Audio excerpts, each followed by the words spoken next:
इमाम हुसैन अलैहिस्सलाम ने फरमाया था, मिसली ला युबायु मिसलहू, मेरे जैसा यजीद जैसे की बैत नहीं कर सकता, क्योंकि सच और झूठ एक साथ नहीं चल सकते।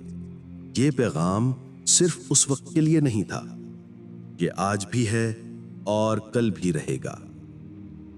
जब तुम रिश्वत को सच मानते हो, जब तुम जुल्म के खिलाफ खामोश रहते हो, जब तुम कमजोरों का मजाक उड़ाते हो, तो तुम यजीद के रास्ते पर हो। लेकिन जब तुम सच बोलने की हिम्मत करते हो, नाहक के खिलाफ खड़े होते हो, किसी मजबूर का साथ देते हो, तो तुम हुसैन अलैहिस्सलाम के काफिले के राही हो।